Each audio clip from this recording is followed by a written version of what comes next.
I figured you got the lead, and I already hit record, so you got to lead it in now. So yeah, and we're gonna throw it to Nathan.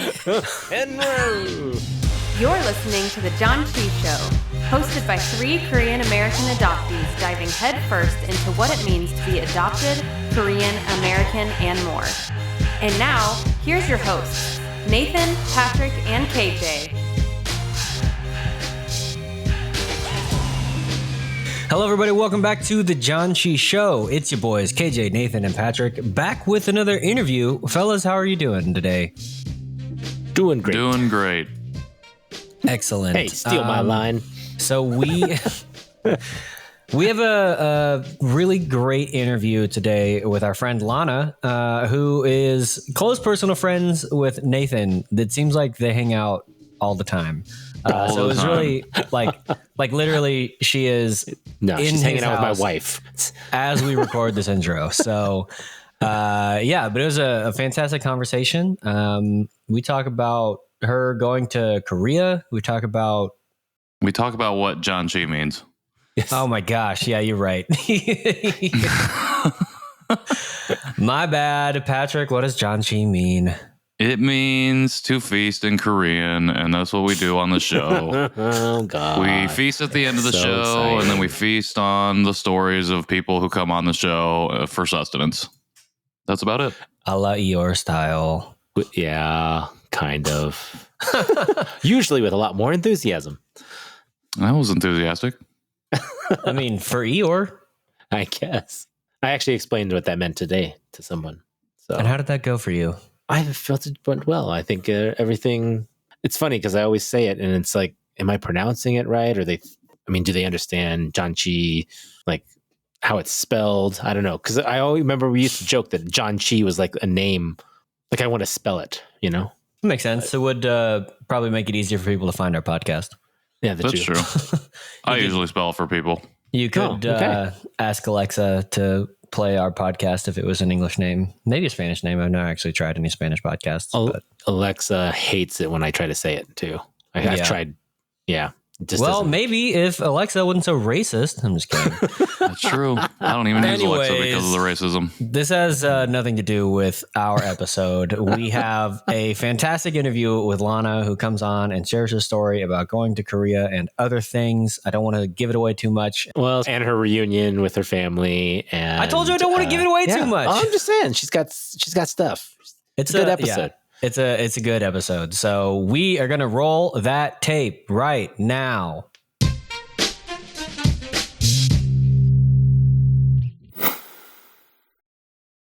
Welcome back to the Janchi Show. We are back with our interview portion. We are here with a very special guest, local guest for me, Lana. It's actually a point of distinction. Welcome, Lana. Hello. How are you? I know I just saw you like 6 hours ago, right. But our guest today is Lana, who is friend of Nathan. Nathan, for some reason, is acting like he's never met Lana before, and I am very confused.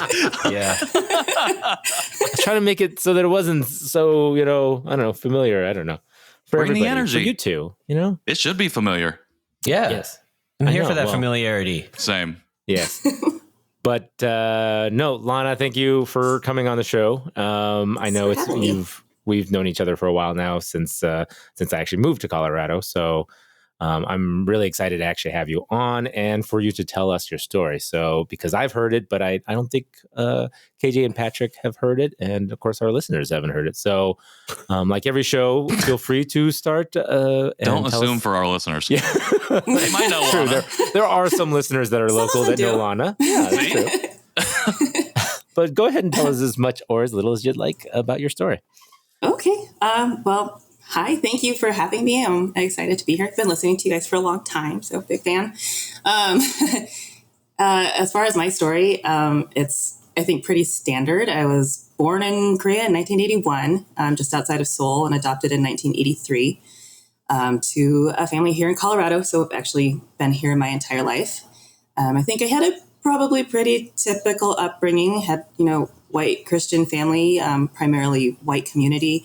I did have a Korean aunt who was not related to me biologically. She's my mom's brother's wife.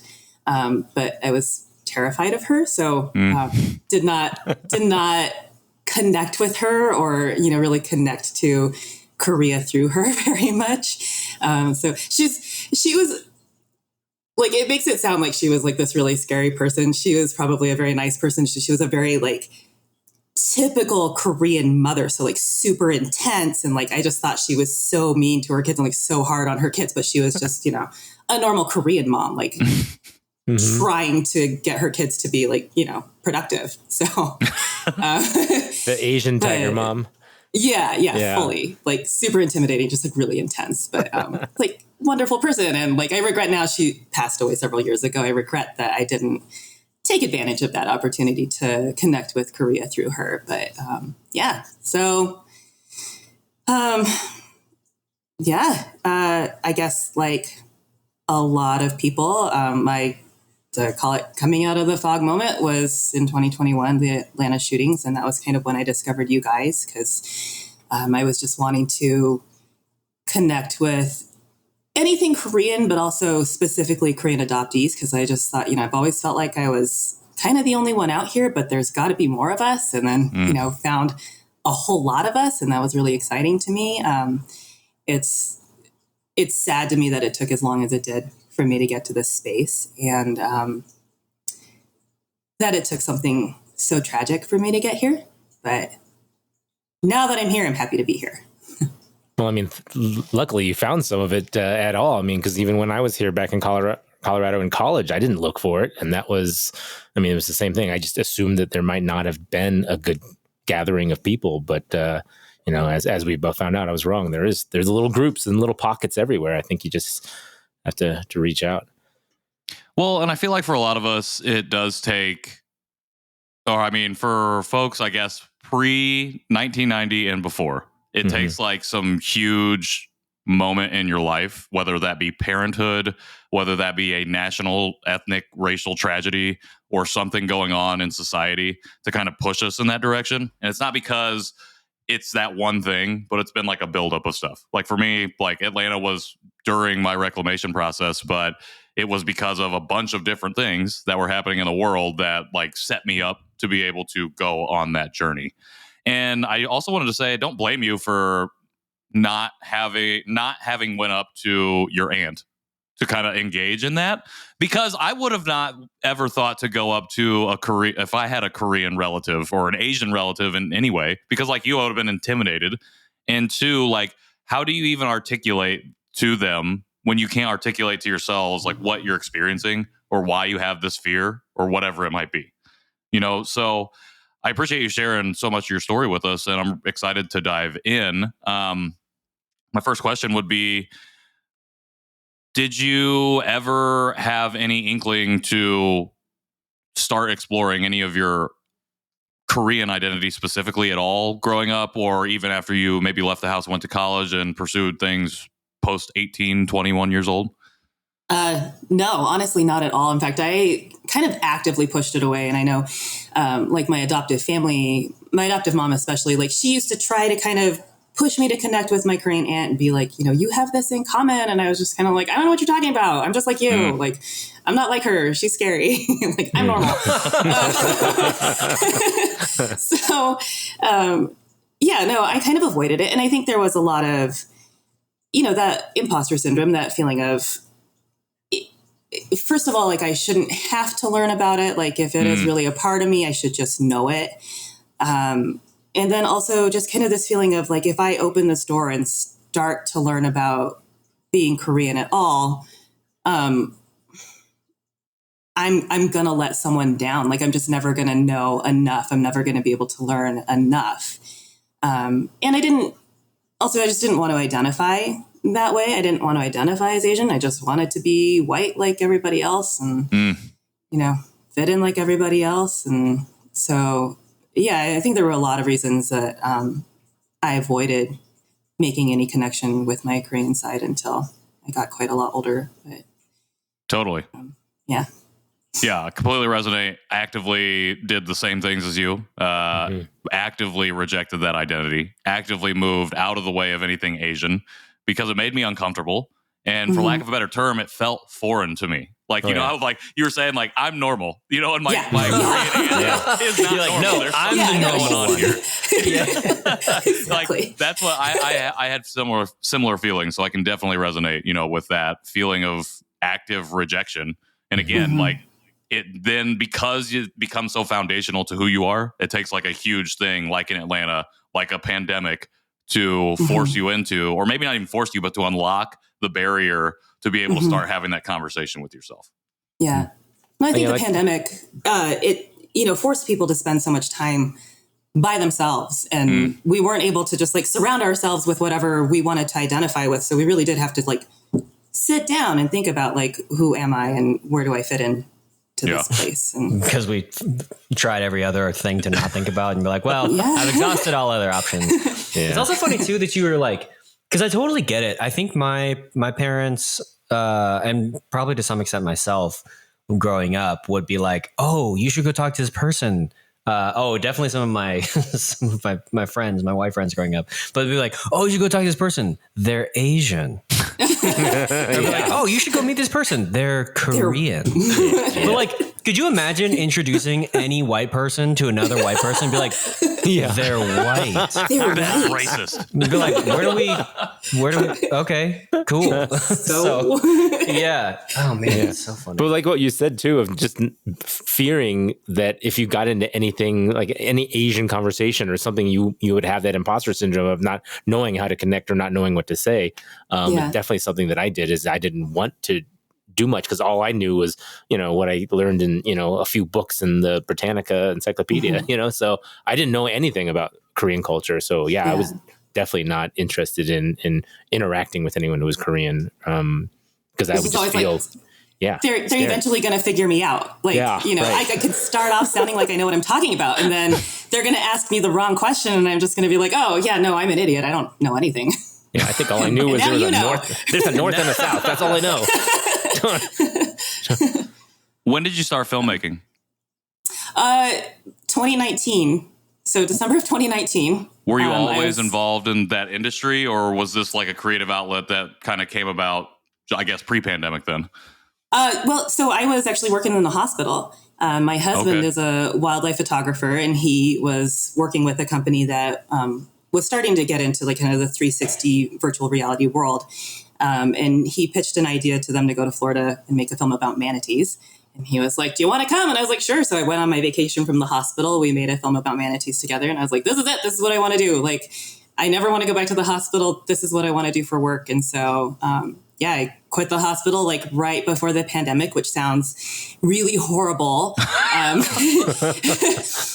timing of it just sounds really awful, but I did offer to go back. They said they didn't need me. So, And you're like, great, I wasn't really offering. I just felt like I needed to. I was like, if it gets that bad, let me know. But it just seems to be the ethical choice, but I don't want to be that person. I want to make films. I mean, legit, we weren't making films, though. I mean, it was 2020. Nobody was going anywhere. So I mean, there was no reason for me not to go back. Oh, you mean you weren't doing the Bo Burnham thing? Shockingly, no. So the reason I asked that question, and I apologize if it seemed like it came out of nowhere, is because I feel like I've met a lot of adoptees who dabbled in some sort of creative project or outlet, even growing up, even if it wasn't something professional, just something they were always interested in. Was filmmaking something? And I asked that, and I find it very interesting because I feel like, especially being part of this wave who came to consciousness during the pandemic, like we have all of these now new creative outlets to share. And like a bunch of us are doing like really awesome, incredible things to tell our stories, to reclaim that narrative. Were you ever interested from a creative standpoint in doing things like this growing up? And do you feel like storytelling in the way that you've been doing it, specifically with animals, has fueled your drive to want to understand and reclaim your own story? So I will say, growing up, I've always loved movies. I've always loved entertainment. I've always thought it would be fun to be involved in it in some way. Definitely my family was like, absolutely not. That is not the sort of thing a nice Christian girl gets into. Not that kind of industry. So it wasn't really ever an option that was on the table for me. I hadn't really ever thought about getting into filmmaking in general, or filmmaking working with wildlife, up until I just kind of tagged along with my husband on this trip and realized that it was just a really great fit for me. I have found since getting into it that there are a lot of stories that I would love to tell, and specifically kind of some aspects of my story that I would love to tell. I'm still very new into this industry and still very new into this space of kind of embracing my identity as a person of color and as a Korean American. And, you know, I feel like the language isn't there and the experience isn't there. And I just feel like, you know, can I really do this subject matter justice at this point? But I mean, there's a lot of stuff that's kind of simmering on the back burner for me that, you know, I just kind of try to take notes every now and then, write things down when I have ideas, and someday maybe it'll coalesce into something meaningful. I don't know. Love it. What about the travel part of it? Because I know you've taken a lot of trips, a lot of, you know, gone to some pretty amazing places. How has that helped you, or I guess how is that meaningful to you? Do you get, I mean, as far as your like just culture and seeing other cultures and things like that? Because that was one thing for me, is I really like to travel, and maybe my parents took me to a lot of different places outside of any Asian countries because it was kind of too far away, I guess. But they took me to other more, you know, Canada, Mexico, the Bahamas, you know, places that were still had some culture that was not my own. And I think I really enjoyed that, to the point when I finally was old enough in college and stuff, I tried to travel as much as possible. So I'd go to Europe and Asia and things like that on my own. Do you find, you know, what do you find, I guess, when you go on these trips? Do you enjoy that aspect of it, seeing that level of it, feeling, you know, American, Korean, you know, I mean, when you're on these trips?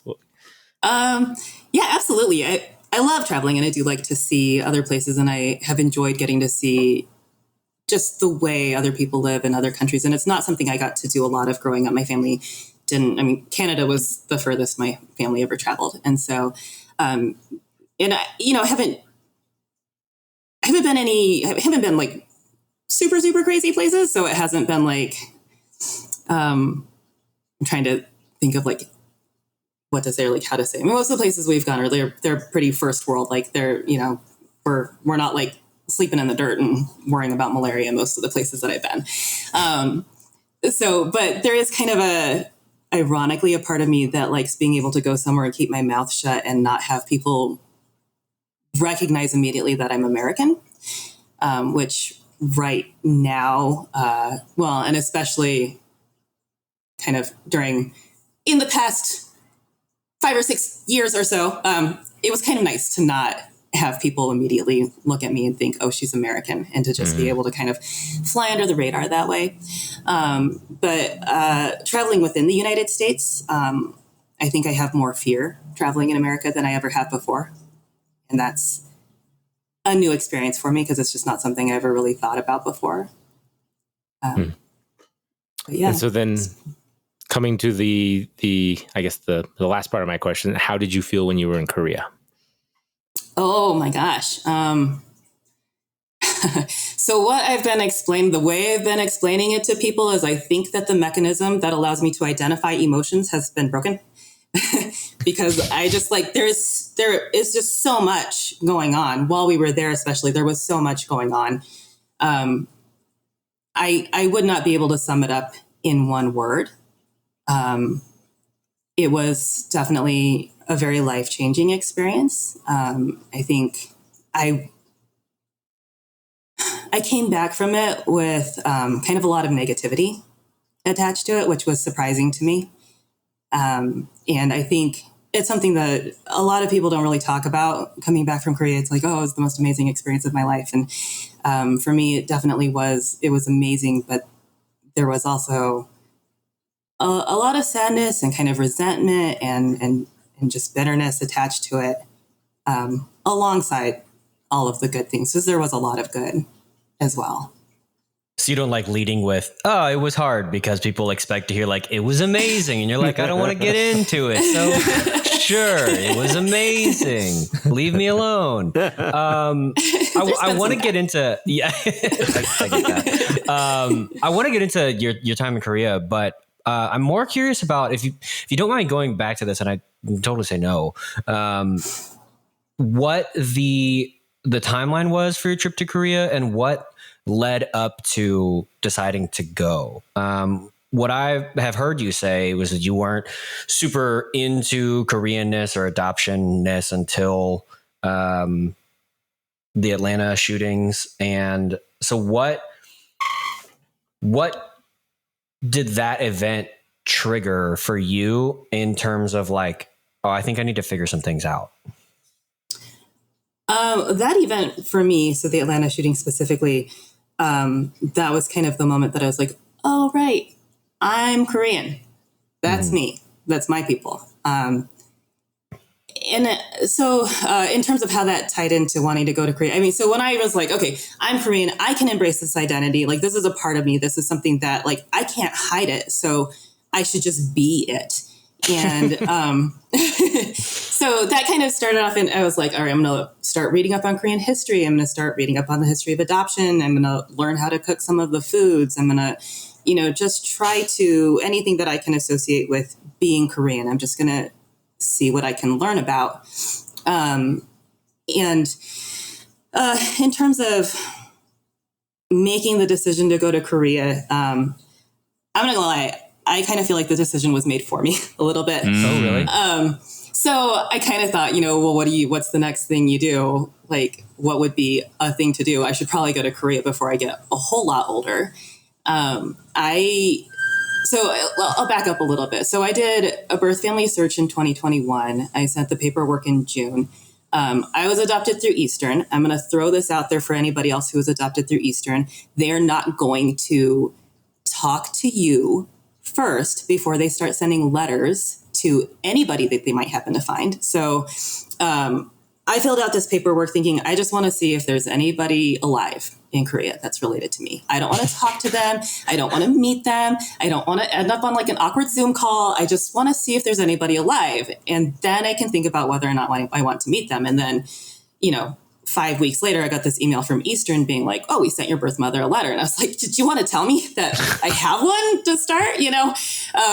So it kind of, I don't know, snowballed into this whole thing. It's a long story, but I actually thought that they had mixed my file up with somebody else's file because I was just like, wow, they weren't communicating with me at all. So they must have meant this to be for somebody else.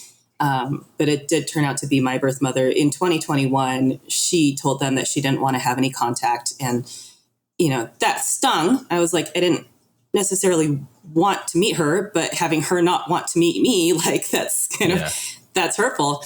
But I was kind of like, that's okay. Cause that's, I didn't really want to meet her at that time anyway. So I set it aside. I didn't really think about it again. But I did think to myself, I want to see Korea. I want to visit it before I get too much older. I just want to see what it's like. So I applied for a couple of tours through groups. I actually applied for the one that you went on last year, Patrick, and didn't get in. OKF tour? Yeah. Did not get accepted. And I was kind of like, okay, well, I don't know what I need to do. And I applied for a different trip through an organization called Me in Korea. And I applied last fall, never thinking that I was actually going to get accepted to go on this trip. And so I was actually quite surprised when I got the phone call in January saying that they had selected me to go on that trip. So that was kind of how Korea came about. I was just sort of like, I'll apply for this because I'm sure I won't actually get on it. And then I did. And I was like, well, now I have to go. So yeah. And I'm glad I did. Thank you for sharing that. And I commend you for even choosing to go, because you said that you felt like the decision was not yours to go. And I feel like I was tracking that up until after your birth mom said that she didn't want to have contact. And then it feels like you made the decision, like, I'm going to go anyways. And I think that's super commendable, because I think if I got that information, I probably wouldn't go, because that's a double rejection that I just don't care for. Or personally. And I don't know. I think I would be really hard for me to feel like I ever was making that decision to go anyways. And I realized, like you had talked about, like your age was a factor. There were other things you just want to go back and see. And I do feel like that's like a piece of reclamation, like you making that decision, because it's like in spite of this really shitty news that you didn't even care if you had gotten anyways. Like, like you said, it wasn't the timing for you to go meet her anyways. Like, that wasn't even what you wanted to do. Just have the information. And then she made that decision for you. And then it feels like you made the decision then to be like, well, fuck it, I'm going to go anyways. I think a little part of me was kind of like, well, if there's not any worry that I'm going to have to meet family, like, this is the time to go. Sure. I was like, I want to go see Korea without that added stress of meeting birth family and navigating that and anticipating that. And so it was kind of like, okay, I got let off the hook on this really big thing, so I better get over there and see Korea while I can do it on my own terms, which didn't really work out as it turned out. So, because I did end up meeting my birth mom while I was out there. Oh. Yeah. All right. Part of the story. Do you mind sharing like how that even ended up coming about? If you want, totally don't have to. Sure. Yeah. No, I'm happy to. So, going back to Eastern and their lack of communication with people. They're just like, here we go. We're going to do this for you. Like, hold up a second. Like, nobody asked you, Patrice. Which I'm going to say, like, a lot of the stuff I'm talking about, like, I'm going to talk in circles and it's probably not going to make a whole lot of sense because I had just so many conflicting emotions and feelings about the information that's been getting thrown at me. And I've just gone back and forth between like, oh, this is terrible. And like, oh, this is kind of great. And then, no, this is like the worst thing that's ever happened to me. So if I'm not making a lot of sense, that's why. You're making and for the timeline, it was like 3 months ago, correct? So, the trip. So, okay. Yeah. The trip was in end of May, beginning of June. Yeah. So it's fairly recent, but yeah, still some time to process. Yeah, exactly. So as a part of the paperwork for this trip with me and Korea, they have you send in release paperwork to have your files opened at your adoption agency. So I sent in all the because I was about to board a boat to be 100 miles out to sea for a week. And I was like, I thought you were going to say, I'm about to board a boat to Korea. I'm like, why would you pick a boat? I was like, hold up a second. Now we got to go back to this part. I'm going back old school. Wait a minute. I want to find the Northwest Passage. We're like, no. I just wanted to take as long as I could to get there. No, I was about to be like way out of reception. So I was like, I'm just going to send the paperwork I have already sent. I'm not going to like refill out all of this paperwork. So I just took all those files and sent them into me in Korea. And I think I attached a note, something along the lines of like, I did this in 2021. My birth mother doesn't want anything to do with me. I'm okay with that. Let's just leave it where it is. Like, I don't need to, like, don't look for my family. Literally said, do not do this. And they're like, oh, they only saw the do. Not the So I don't blame them for this. I don't think I was as clear as I could have been in the email because a little part of me was afraid. And I don't think this is how they operate. I was afraid that they were going to be like, well, if you don't want to find your birth family, we'll find somebody who does. And we'll just replace you on the trip. And so I kind of just like was kind of like throwing these hints out there, like, you don't need to do this. Don't put yourself out on my account kind of thing. But they did. They turned that paperwork in and I got an email in like April before we were about to go on this trip saying your aunt the person listed as my birth mother on my adoption paperwork was actually my aunt. And so they had actually been contacting her and she decided that she wanted to meet me. And I was kind of like, well, crap, like I didn't really want to, but okay. So I thought about it for a week and decided that there was probably a reason this woman wants to meet me. So I agreed to meet her. And then the founder of Me in Korea asked to have a meeting with me, and we got on a Zoom call, and she said, so your aunt has told your birth mother that you're coming, and she feels really bad about not seeing you or like not talking to you 2 years ago. She feels very guilty, but she would like to meet you on this trip. And I was kind of like, oh, okay. And then she said, and also your uncle, who is your mom's brother, and your aunt obviously wants to be there. And then she said, and you have 2 brothers and they want to meet you as well. And so I was kind of like, wow, okay. So really only thought about it for a few hours. I was really excited to hear that I have brothers because I've always thought that I had a brother. I couldn't say why. And it turned out I had two. So I was really excited about that. So I told her that I would meet them, and then had like a month-long panic attack until I went to Korea. They planned for me to meet them like the morning so the tour started on a Thursday evening. They had me meet my birth family that morning, like right before the tour started. And as it turned out, it ended up being, it was a lot. Hey, here's a pre-tour activity for you. Full reunion. Pre-tour activity. Flew in Wednesday afternoon, met my family Thursday morning. So it was a lot. Wow. Yeah. But as it turned out, it was just my birth mom and my uncle in the meeting. So which was still more than enough to deal with. So, anyways, I can't remember if I answered the last question. I'm going to be honest, I'm not even sure I remember what my question was. There were a lot of twists and turns. I think our last question was keep going. Do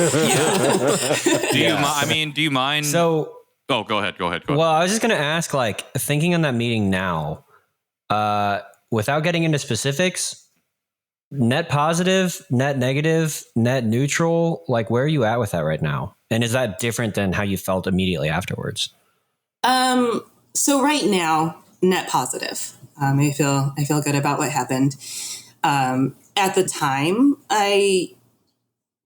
if you'd asked me immediately after, I would have said it went really well. It went really great. My uncle and my birth mom were both very, very sweet. I didn't talk a lot because I was just so overwhelmed by what was going on. I literally could not form words, could not think of questions, couldn't think of things to say. But overall, I felt like it went really well. I did end up just really, so they said that they wanted to introduce me to more of my family. And so the following Thursday, a week later, was a kind of a free day on the tour. And they wanted to take me on a day trip to meet more of my family. And Saturday night rolled around and I had just this massive panic attack and tried to leave the tour because I was just so freaked out about the idea of being trapped in a car with these virtual strangers for an entire day. And they don't speak any English. I don't speak any Korean. And, the translation apps are they're terrible. Fantastic. So, so 80% correct, maybe? So I was just really freaked out about it. I was like literally in the process of trying to change my flight and was talking to one of the tour leaders. And she was just like, what's happening? Like, what do we need to do to make you feel like you can stay? And I was like, honestly, I am so stressed out about spending this entire day with my birth family. And she was like, it's okay. We'll just tell them that you're going to be busy and we won't force you to spend that time with them. And then, I felt like, okay, that's great. I can stay. But then I also felt like the worst person on the face of the planet,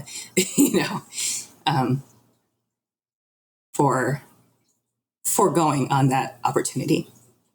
Yeah, I get that. Yeah, I mean, I don't think that's very overwhelming. I felt very overwhelmed just on the 3 days that I was going to be there for the very same reasons of not being able to communicate, not really knowing these family members, knowing that they were going to be introducing me to people that were related to me, but again, still felt like complete strangers to me, even though they may have known about me this entire time. It definitely was overwhelming. And at some level, I don't know, I felt kind of like I was being paraded around and like, hey, look, he's here, he's back. This is, our long lost brother. But again, it wasn't because they weren't nice. They were definitely, I think, doing it for the right reasons of just wanting to reconnect. It just was scary to me, and I felt awkward a lot of the time. I actually thought about you a lot because I was kind of like, oh, this sounds a lot like what Nathan went through, but I was like, well, he did it. And then, ultimately I was like, yeah, no, I'm not Nathan. I don't think I can put myself through that. Well, I think it's good to if I can assume some things, like just knowing the privilege of being in reunion and for you to be like, yeah, I mean, I turned that down. I think there's enough reason to feel kind of bad about that, but also, again, like Patrick said, I think it's super commendable in this journey where you have had so much agency taken away from you, besides the like literally like being adopted part, but like the adoption agency making choices for you, the tour making choices for you, your birth family making choices for you, and for you to be like, I thought I was going to be able to go to Korea and have like zero emotional labor, see some sights, eat some food, cool, sit on a bench, whatever. And then here I'm being thrown into this situation that I wasn't prepared for, that I don't know that anyone can really be prepared for. Yeah. And I think it's really powerful and freeing to say, no, I don't think I can do this. And I'm sure that your feelings on that decision will change, and it might be net positive some days and net negative other days and net neutral most of the time. But I think it's good, even for other adoptees who are thinking about it, and for other, friends or allies or parents, on the adoption mosaic, to be thinking about it, to be like, this is so much. Mm-hmm. And if you can't deal with that, like, I can't imagine the amount of harm it would do to be forced into reunion and feel like you weren't ready for it, and what you'd have to live with otherwise, and we can't know. But I think, for me, sitting here listening to you talk about it, I think you made the right call. And I'm glad that you had the wherewithal to be like, I think I need to protect myself a little bit and take my ship back to America. And I just know that was your choice. That boat. Whoa, it's a rowboat? That's a long journey. I just want to 100% agree with everything KJ just said. And I will just add and reiterate that I think it's super important for other adoptees listening to hear this specific experience, because, and I've just been harping on this shit for a long, long time, we have not been the authors of our stories. And just because we enter reunion doesn't mean we give that away. And when we finally get it back, when we start to reclaim, when we find acceptance, just because we can, again, like KJ called it, a privilege to be able to enter into reunion when so many people may never get that opportunity. And it's too much. It's too much. And it's always your journey. And that's something that gets lost. And that's something that gets told is not ours so often by so many people. And we don't have a ton of models of folks who are like, hey, this is overwhelming and I'm not going to do it because I need to protect my space. I need to protect my health and my well-being. And this is not the time or the place for me to do this. And I think there are many people in our community who would have a hard time understanding that because the pull of like wanting to reunite is so strong. And it feels like, oh, how could you do that? And it's like, at the end of the day, I just want to affirm you in making that decision, as KJ did, in that it's super powerful to hear, because like we all experience it differently.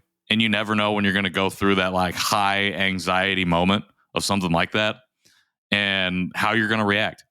And it's okay if you got to step away. And don't let anybody tell you different. I'm just talking to the general audience now, you specifically, but the general audience, like, do not let anybody, adopted or otherwise, tell you differently that you did that wrong, because you got to do what's best for yourself. And so that's all I wanted to say, and just say thank you again, because I thought it's super important. I really appreciated that you shared that. And I really appreciated everything that KJ said, and just wanted to affirm all of that. Thank you. I will say, like, everybody that I've said anything to about this, they've been incredibly supportive, and definitely the only person who's saying, oh, you maybe made the wrong choice, was me. But going back to what KJ said, it did have a lot to do with me feeling like my autonomy was being taken from me, like my ability to choose was being taken from me. And my whole reason of wanting to go on this trip was to connect with myself as a Korean woman and see what that meant for me. And I could just see that opportunity kind of being taken away from me. And as it turned out, I didn't spend that second Thursday with my birth family. I actually spent that day completely by myself in Seoul, and like figured out how to navigate the subway system, and, like went into places and like ordered coffee by myself. I had lunch by myself, and like went all over the city by myself. And it was really the best day of the tour for me. As much as I loved everybody that I met, I made so many amazing friends on this tour, but just having that day by myself to just blend in and keep my mouth shut. Cause people don't talk on the subway in Korea, but everybody on the tour, like we were all talking on the subway. I was like, everybody knows that we're not like Public transportation. Yeah. We're getting those dirty looks in the elevator. One point we're in the elevator, there was like this delivery guy in the back with like his hands over his ears, and I just felt so bad. But like that day that I got to spend by myself, like I got to be quiet on the subway and just blend in, like stare at my phone like everybody else. Like I was staring at the subway map, but nobody else was, but they didn't need to know that. So, right. Got to kind of pretend to just be there and blend and be Korean for a day. And that was one of the most empowering experiences I've ever had. So I was literally just about to say empowering. Like, how empowering is that? Yeah. So much. This is actually a question for both Lana and Patrick, and I guess Nathan, because you've been back in your adulthood. Did moments like that make it feel like, I could be okay here? Not like in I want to move and I would like totally survive and like all that stuff, but just the idea of like spending a day and navigating that space and be like, did that like open a door to the alternate reality of yourself where you're like, I think I would have been okay. And you're like able to look across the door back at yourself and be like, and I'm okay too. Is that like a thing? Am I too in my head about that? Or like, does that resonate with y'all at all about how you were feeling about moments like that? Yes and no.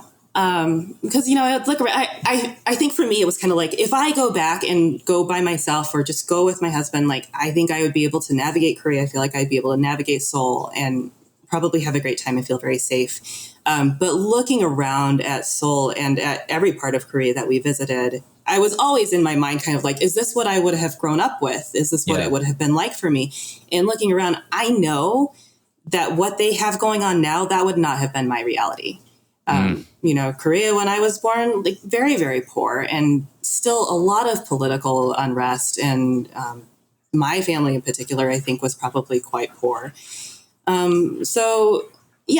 wouldn't have been living, the kind of life where I could just go into the coffee shop and order myself a coffee in Seoul. Sure. My life would have been a lot of hard work and poverty. And so, yeah. Yeah, 100% similar. I would say yes, in the sense that in all of those same ways, like you go into the coffee shop and you have a good time. And yeah, I could definitely see myself just having been okay here had I been here my whole life. And also just being aware and cognizant of the systemic issues that exist in the country and realizing that, the Korea I'm experiencing right now is not the Korea that everybody experiences. And would almost assuredly not have been the experience that I had.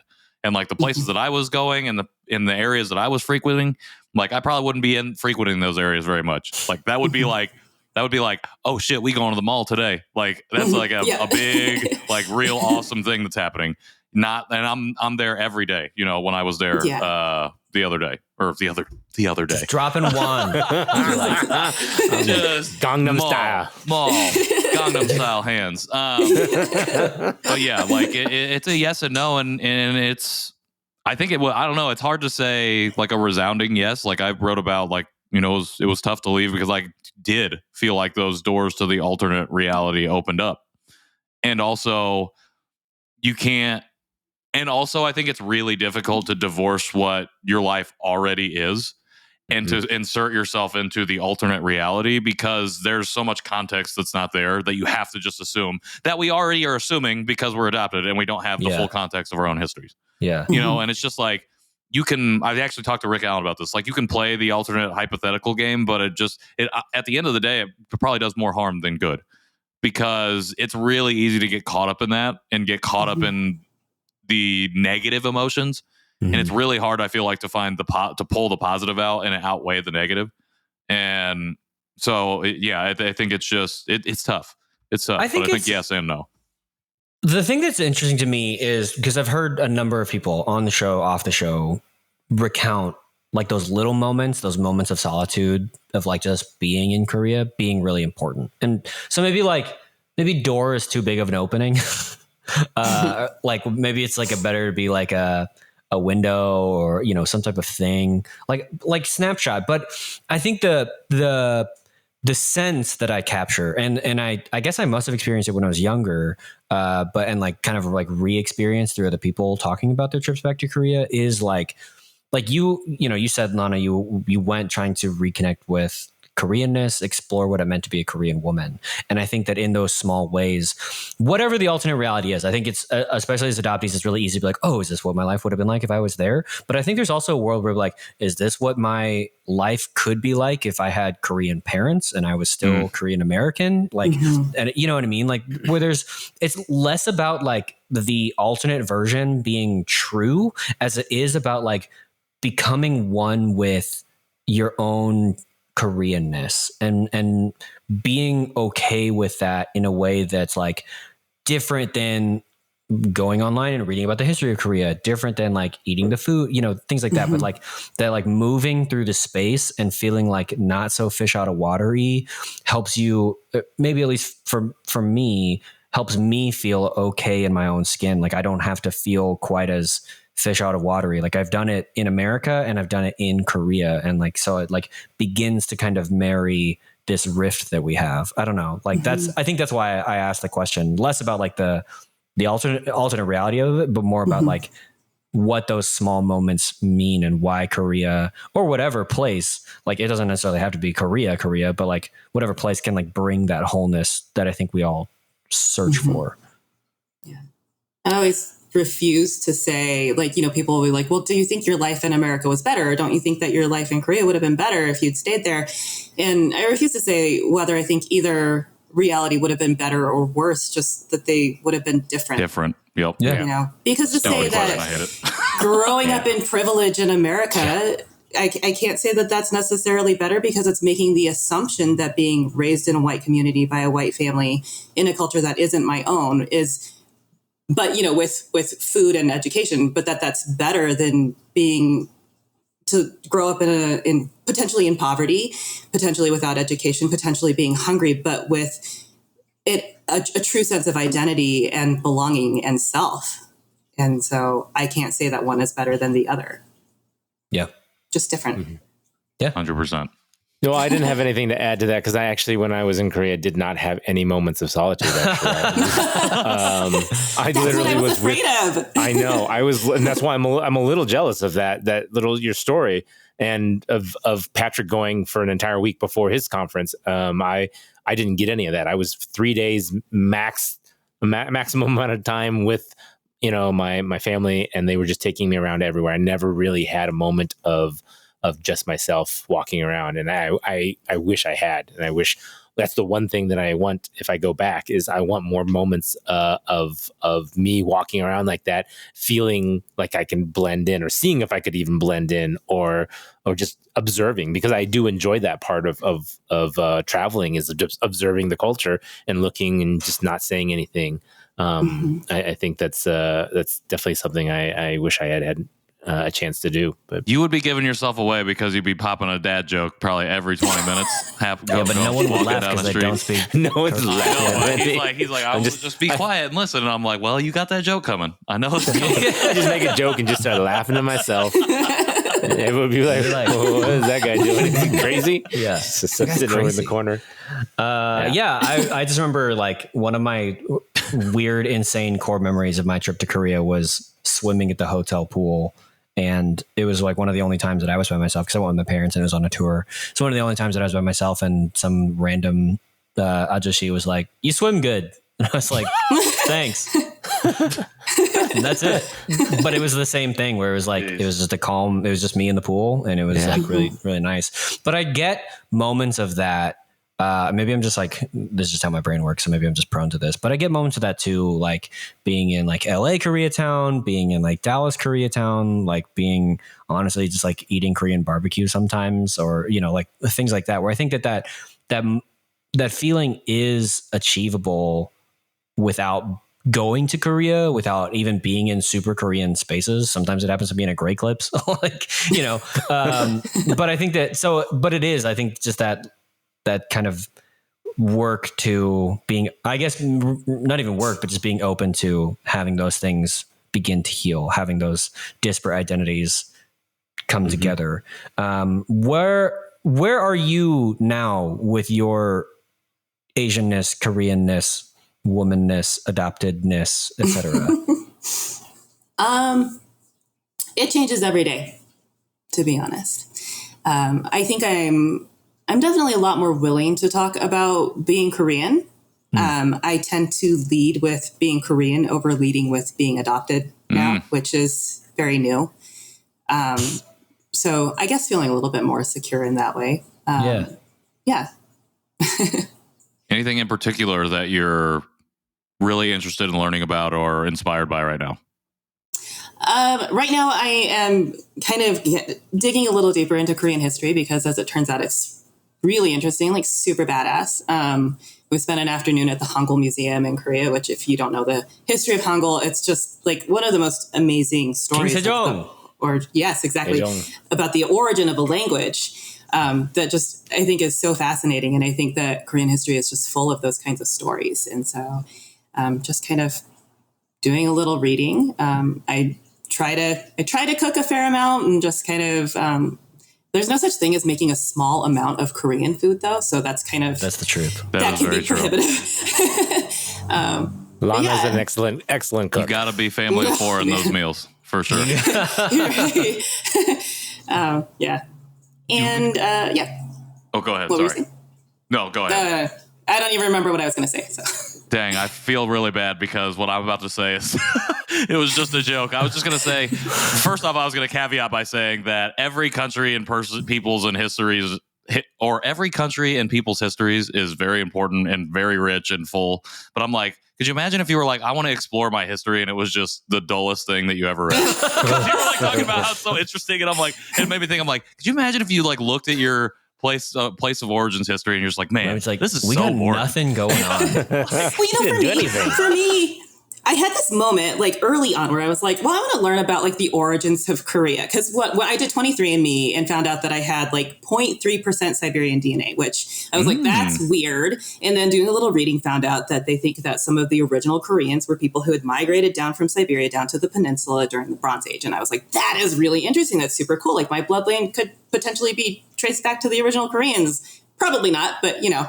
So then I was like, well, I want to find out like the founding of Korea. So I Googled like origins of Korea, and it started with a myth of like, you know, the god of the heavens and like his son, and how, you know, I want to read that the myth. first Korean came to be. And I was like, my history starts with gods. Like it's so old that it starts with mythology. I'm used to like American history. It's like in 1492, you know? Right. I was like, wow, that's so cool.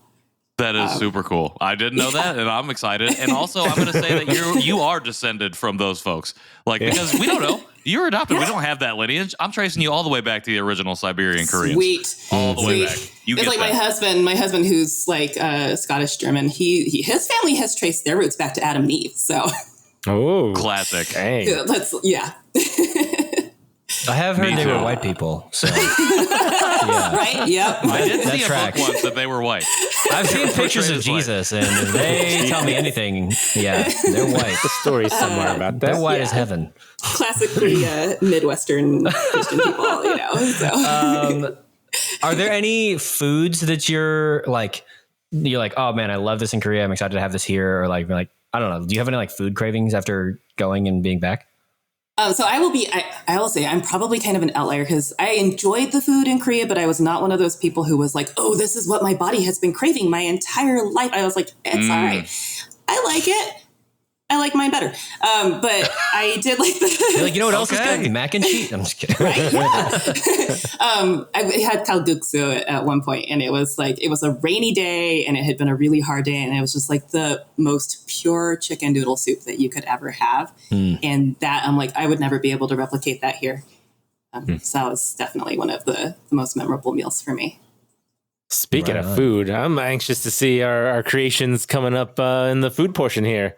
Yeah. So let's do it. All right, let's do it. Great.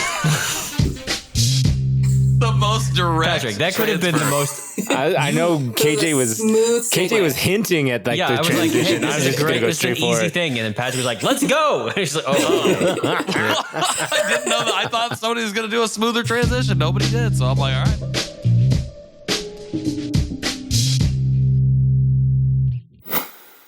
Welcome back to the Janchi Show. This is where we eat a snack. All right. That's a new one. That's a new one. You're welcome. That's a new I thought one. I'd throw something else. But this coming one's in with a special low because, energy after that hard left turn. This is not just we're eating a snack. We made a snack. Well, some of us made a snack. We made snacks. Some of us have I guess not all of us. Snacks. Not all We of should us. call this snacks or facts. Snacks Oh, or new facts? segment. What about snacks and facts? Snacks and facts. Yes. Okay, snacks Yeah, and we facts. say and, not but, Nathan. Yeah, sorry, Yeah. my point. That was my yes. So, what snack are we having? Everyone's wondering, I'm sure. We are going to go with something very traditional, which is gochugaru, which is the red Bless you. pepper flakes that is so flavorful in kimchi and in so many other dishes. Gochu means pepper, and garu means Of the flakes. Lord? No, it means flakes. So it just means pepper flakes. Right? Gochu means chili, I think, according to my book. Chili or pepper. It's just, yeah. I don't think they're the same thing. I think they're the same thing. Are they the Chili- same thing? chili I think is a chili pepper. is a pepper, but I don't think pepper is chili. All right, I'm going to the Google. You go to Google. But If as only far as there I know, is- it means pepper flakes. But it is made from a No Korean red pepper uncertainty. and dried and, yes, turned into a flake. So you can use it Pepper for all and chili kinds of things. plants have two totally different genuses. Boom. Google. Okay, this source is twistedtaco.com. I'm not sure if I believe it. I don't know how I think I know accurate something that about is. this. That's the first one that came up. Yeah, they started calling them chili peppers when like the European explorers came to the Americas and found chilies and were calling them peppers because they associated like that spiciness with like Asian pepper. Oh, Okay. All right. I Uh-huh. see. okay. I might I'm have gonna made go that with up. I don't know. I feel like I read that somewhere. You could have made it up. I would have believed you 100%.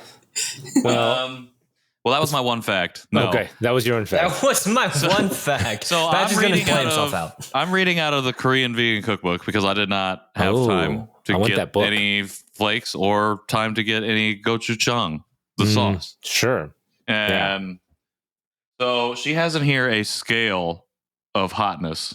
Okay. So, and it's rated by GHUs, which is gochujang hot taste units. Ooh, interesting.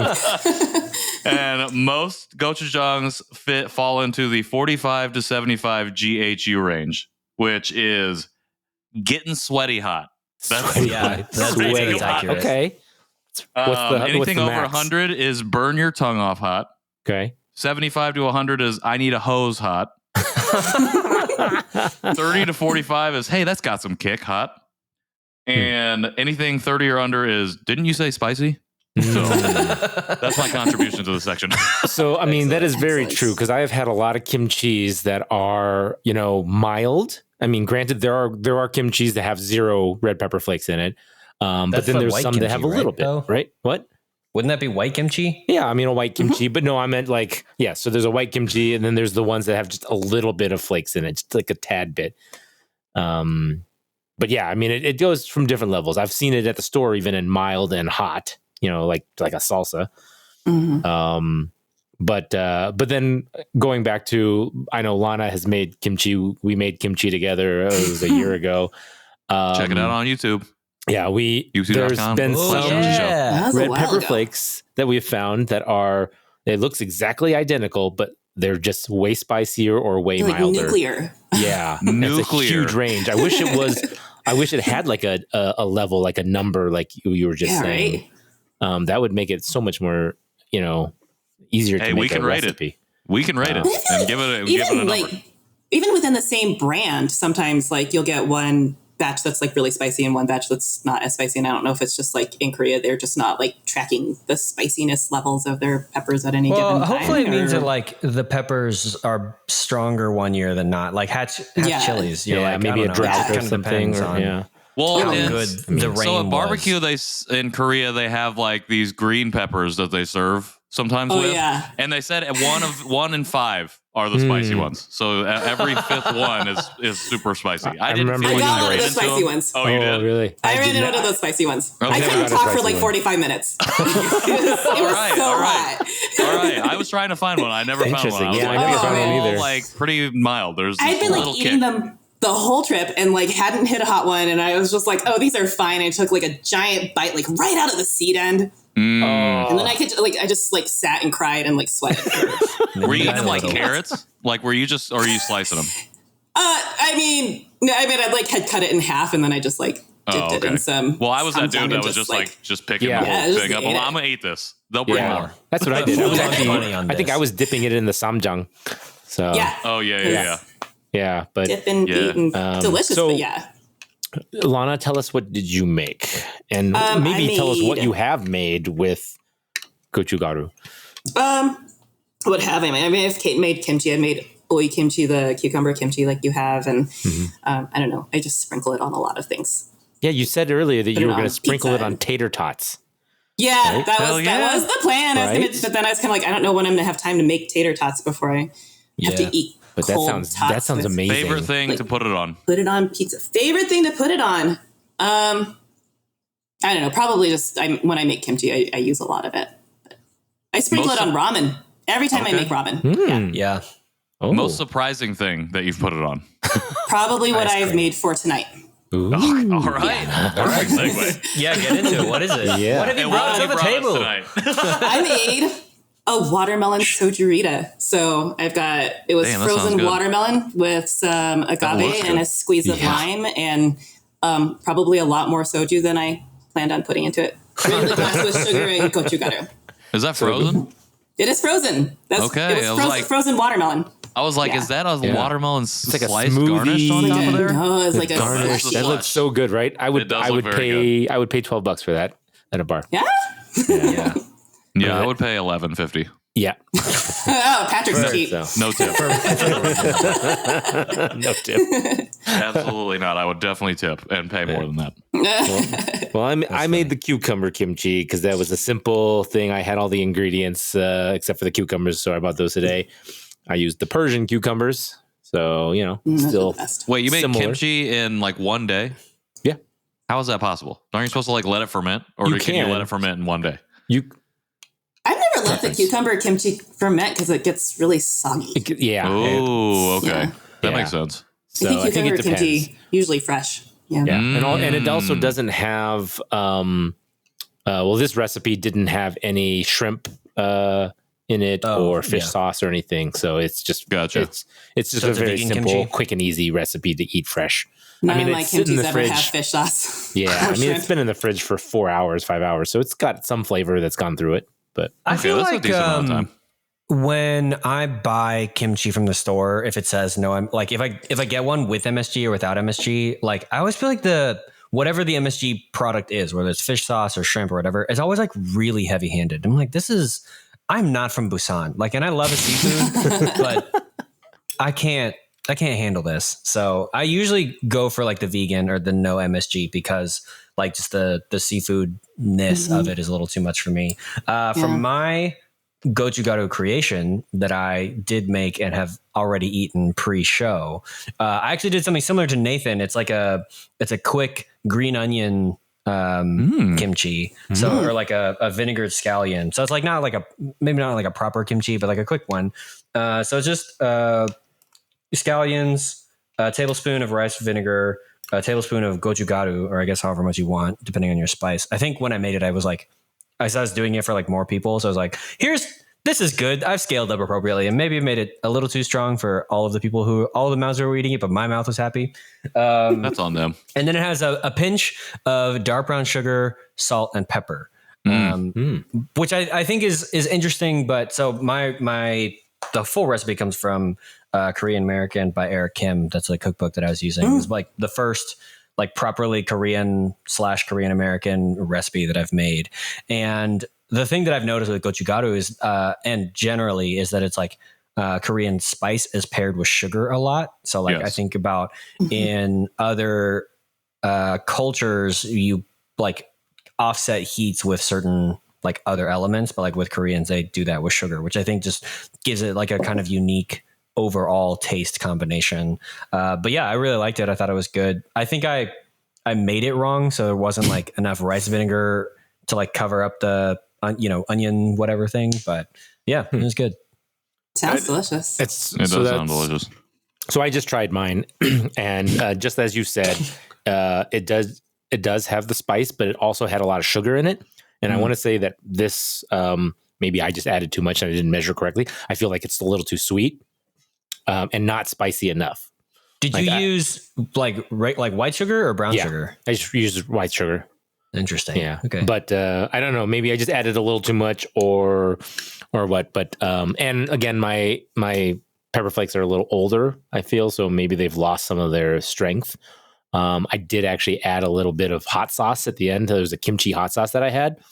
I just wanted to see if that would spice it up a little bit, and it did a little more, but still not enough. I think for me, I like things a little hot. So, but I do love in trouble because I'll put like a little bit of the gochugaru and then it'll be like, oh, it doesn't really taste like anything. And then I'll just keep adding. But as it sits, sometimes it kind of gets hotter. Yeah. And you're like, I've made a terrible mistake. I've made a huge mistake. And now it's inedible. But I'm going to eat it anyways. Just burn a mouth, it'll destroy your mouth. I did have some gochujang sauce today. I don't know why I said sauce because that's what jang means, I think. According to this book. Yeah, but it can also be a paste. So it actually is an important. It was like a Korean fusion place that I had lunch at. And nice. Had a little bit of that spice. So there you go. Hashtag I just tried mine. Well, I know you said a bunch of stuff when you were just talking that I just wrote down. That made me laugh. Oh, this is a great show. Well, I know you can put it on a lot of things. I would love to hear actually any listeners what they put it on, honestly, or if they found any recipes that they really like with it, other than just the traditional kimchi recipes. Maybe the fusion recipes, like, what Lana did with a drink, or putting it on French fries or tater tots, or even maybe mashed potatoes.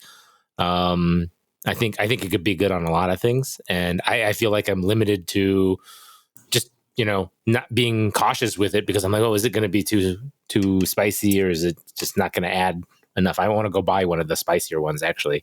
So that's why, Lana, I wanted you to show me which one you got, so I could go get that one. I'll send you a picture of the bottle.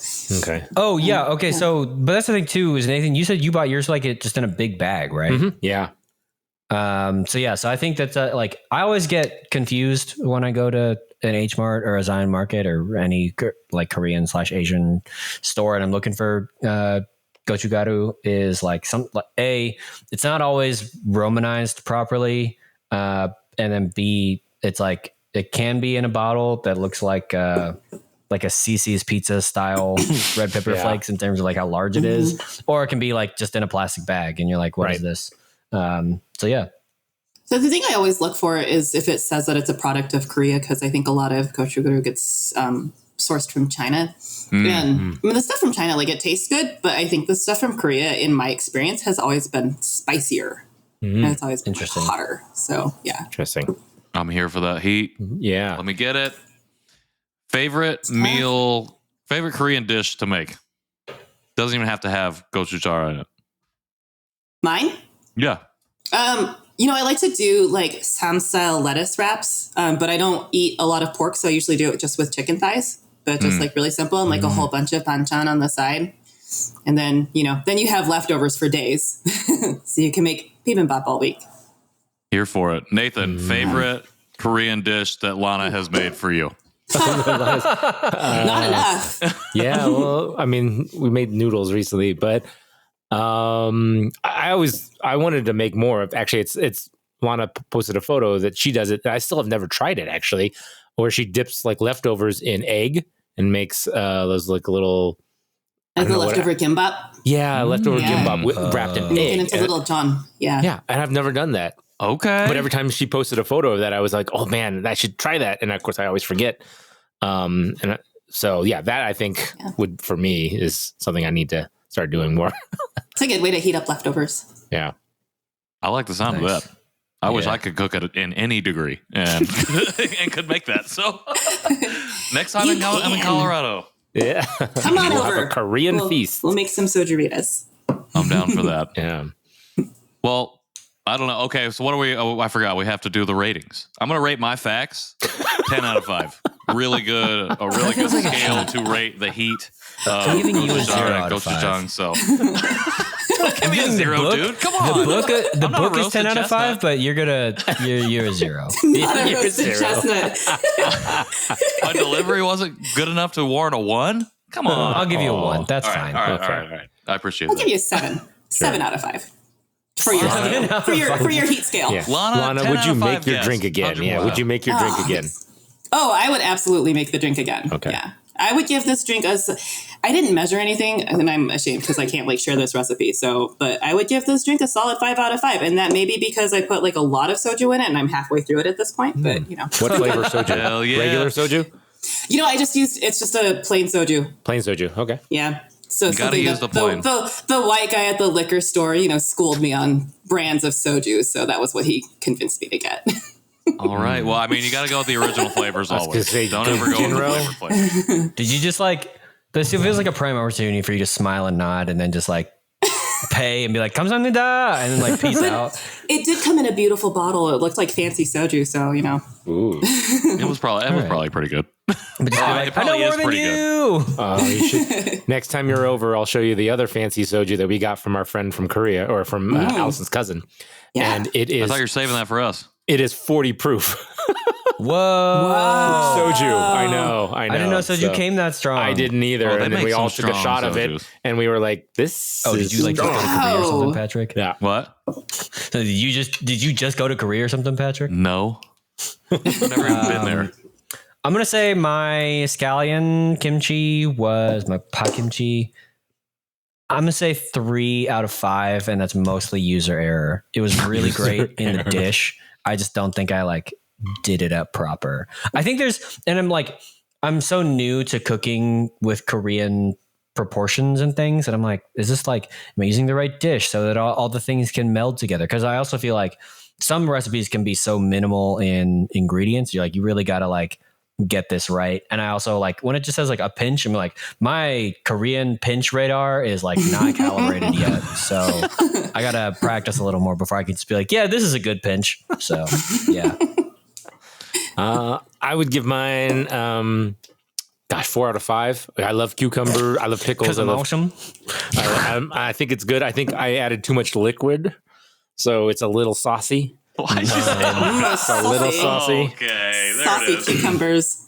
And I mean, much I feel like I could put it on rice to let the rice soak up all the extra liquid, and then that would be really good. But yeah. So maybe a little less sugar and maybe a hotter gochugaru. So basically, you want everything to be different, but you're still giving it a 4 out of 5. I'm giving it a 4 for effort. You're like, For effort. The concept is there. The concept is I there. picked a great cucumber. The Persian cucumber is a good choice. I mean, the carrots are delicious. Always. Always. Oh, that's hilarious. Ridiculous. Lana, thank you so much again for coming on. Thanks for having me. And sharing everything. I know. How would you if you would like people to contact you or follow you? Where can they do that? I don't do a whole lot of social media, but I have an Instagram that I'm not very active on. It's Korean.ish.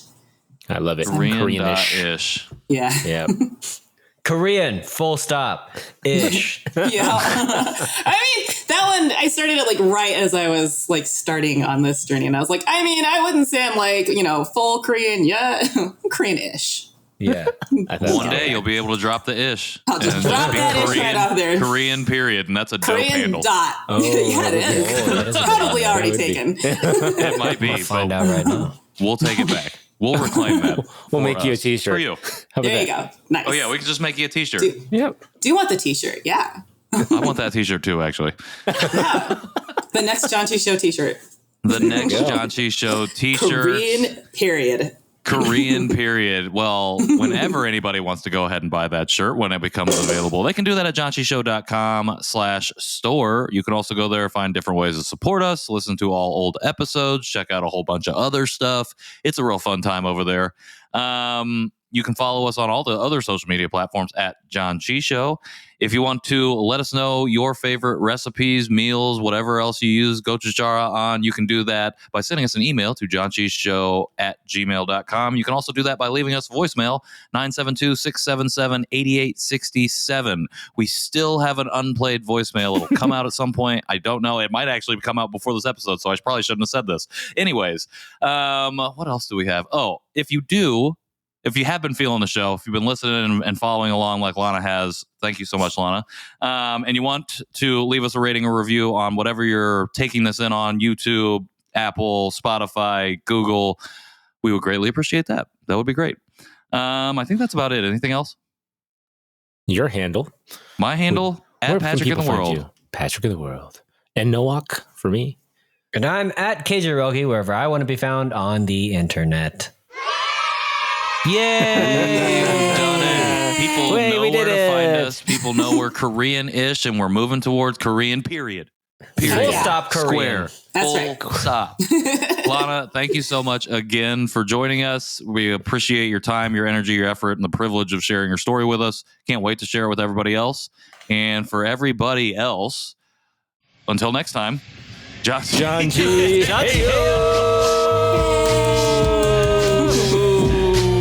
Patrick forgot how to work the soundboard.